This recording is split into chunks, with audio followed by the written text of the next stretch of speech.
Stash Smash. I am showing you our new logo with the new thumbnail for 2026. And also, we have new team members. Of course, this is co-hosted by Carolina from Carolina Crafts and me, Debbie from Project 39 Mini Albums. And we'd like to welcome back Candy, Heather, Michelle, Carly, Michelle, and Letty. And new to the team is Sharon from Little Brit & Co. If you have not checked out her channel, go ahead and subscribe and check out what she's making in the collab this year. And you're invited to use our prompts and play along. Use the hashtag #paperstashsmash, and watch our playlist for ideas and inspiration for 2026. All right, so the first two projects I completed in December were these two mini albums. Now for both of these, I used the Stamperia The Owl's House. I picked up an 8x8 pad and a couple of extra sheets, and I just wanted to smash the pad and make some fun stuff out of it, doing a lot of fussy cuts. You don't see as much fussy cutting in this first one, but in the second one you can see on the front I did more fussy cutting. Now there are, of course, complete walkthroughs on my channel, so I'm not going to go through these. There is also a tutorial, and I'll tell you a little bit about that in a second. So first projects were these two mini albums. Second projects were these micro mini albums.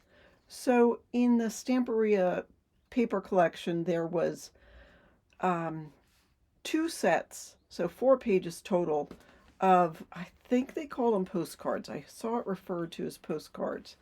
And it's like, it's not even a regular size. It's like 2.5 by 3.5, maybe 2.5 by 4. So there's the front piece and then there's the back piece. So I cut out around the frame of the first piece and added it onto the second piece and added a couple of extra elements that I fussy cut.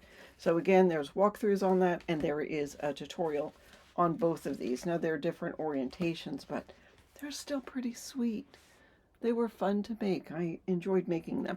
By the way, one of my fabulous customers from my Etsy shop has already purchased all of this. So if you were looking to purchase it, you're a bit late. But there was more projects that I made.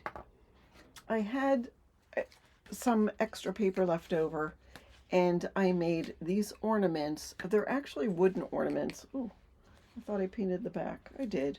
I'll have to touch that up. But I made 5 wooden ornaments, again with the owl theme, which was perfect because this customer's Christmas tree is an owl theme. So I sort of was thinking about that as I made these. Anyhow, another video on my channel on how I made the ornaments. And then finally, this is not on my channel. I did show a picture at the end of this video. It is a tin that I made using just really the leftovers from the Stamperia The Owl's House. It just is sort of like a little diorama, a little scene, a little Christmas scene. The more you look, the more you see. There's a little owl hidden in the chair, and there's teacups on the mantle. Inside there's a little Christmas tree. On the Christmas tree there's lots of flowers and even some mushrooms. Anyhow, so all of these I made using Stamperia's The Owl's House. And then I guess I was on a Stamperia kick because I also had purchased the collection called the Candy Christmas collection from Stamperia. And I made, whoops, not that, 2 mini albums again. And this is where I show you the tutorial. I made this mini album and do a tutorial on it. It's real small. I wanted to be able to use the paper and make 4x4 pages. Well, they're 4 1/8 by 4 1/8. So that way, when you have an 8x8 paper pad, you can get 8 or 4 sheets out of each piece of paper. So again, 2 more walkthroughs on my channel showing you these. And I know it's past Christmas, but this is sort of winter theme. No, it's not. It's got Christmas stuff in it. So now I was going to also smash one more thing. I think this was what I said. I have two sets of winter papers. This was one of them. But I did not smash this in December. I might be working on it just as this video comes out. But I turned my efforts into cleaning and organizing after I finished all that Stamperia stuff. I know a lot of you wait till January to do cleaning and organizing, but I want my videos to come out to help inspire you. So I, middle of the month, finished my projects and then turned to the other videos. Now, I'm going to do a recap real quick of all the things that I smashed. I'm just going to give you numbers. I'm not going to go through them all. That video would take 20 hours.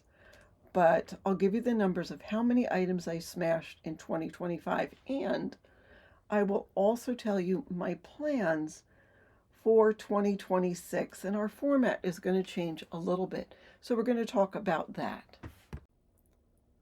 All right, so now I'm going to show you what I smashed in 2025. I use this planner, by the way, and I'll show you what I'm going to use for 2026 at the end of the video.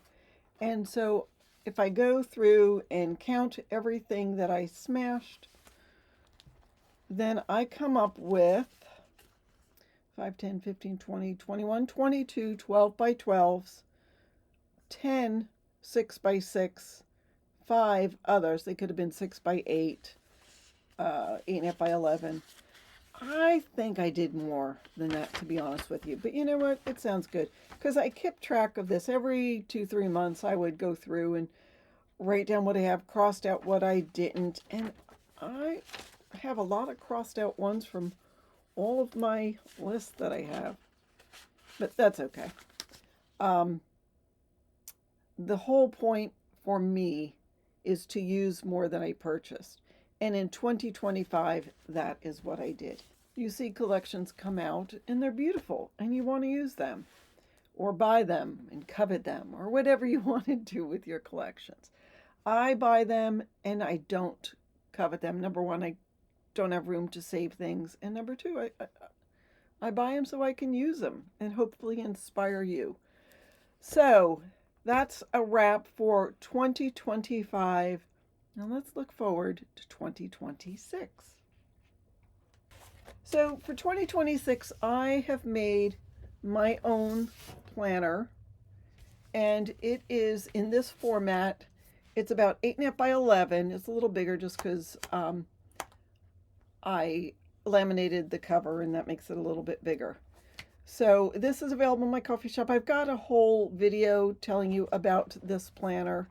But I want to talk to you a little bit about our crafty, our paper stash smash format for 2026. It's going to be a little bit different. January, it's going to be a free choice month. You can use, the whole point of this month is to use all those things that don't fit in any of the other criteria. So you can use card kits, smash unfinished projects, scrap busting, or any size paper. So it's a free choice month. February, 12 by 12 paper pad or collection, or single 12 by 12 sheets. In March, any size paper, 6 by 6, 6 by 8, 8.5 by 11, 8 by 8, anything that's a non 12 by 12 paper. And then we go back to free choice 12 by 12 paper, non 12 by 12 paper. I have made this planner to be used in conjunction with the Paper Stash Smash collab, so it will tell you every month what the criteria is to smash. Not that you have to, you can smash what you want. But part of the whole reason that I wanted to make this is to have a little bit more room on the calendars. And also, I wanted to keep track of the paper collections and other things that I have to smash in my collection besides paper. For instance, I have this list. It's got many composition books, post-it notes, notebooks, pocket pages, all these other things. So besides the paper that I have, I would also like to smash some of these other things. I mean, one month I want to smash post-it notes maybe, or another month, I might want to smash some metal fixtures that I have that will work with a collection. So anyhow, and this crafty planner is available in my coffee shop. I will link it in the description. There is a whole video about the planner, and it tells some hints on different ways of printing it out. I just decided to do something a little different for 2026. Oh, besides that, I am changing my lights. That is the first thing that I'm going to work on for the new year. Oh, before we go, I got to show you what I'm going to smash for January. So I am going to be doing a lot of organizing and showing you different things, but I do have some partials that I want to work through. So I have this adorable dog paper. It's from Echo Park, and I do plan on smashing through this. It's I Love My Dog. So for January, it's free choice month, so I'm going to go through that. Also, I have some other Doodlebug collection, some Doodlebug paper. I'm not sure what I'm going to make yet. It will be a surprise. I have some stickers that I'd like to get through. Just all this Doodlebug stuff that was first on my list is to work through these partials. And then another thing I want to work through is I have these chipboard scraps. I like to use 12 by 12 chipboard, although I did just order some 8.5 by 11. But with 12 by 12, I get these like 5-inch pieces. So I'm going to come up with some projects to use, and I may or may not do a tutorial to help you guys use up scraps in your stash. So I'll work through chipboard. I also have some foam board scraps that I'm going to use to help me reorganize things in my studio. I'll show you those when I'm done. So I have my Doodlebug scrap busting. I Love My Dog scrap busting, reorganizing using foam board, and use chipboard scraps. So those are the things that I plan on using in January. I'll come back to you at the end of January, February 1st, and let you know what I actually smashed, and tell you about any corresponding videos to go along with that. But that is it. Don't forget to watch the playlist. It is going to be linked at the bottom of the video. So go ahead and click on that, and you'll be able to follow along and see what else we smashed and busted through in January. Thanks so much for watching, and have a fabulous year.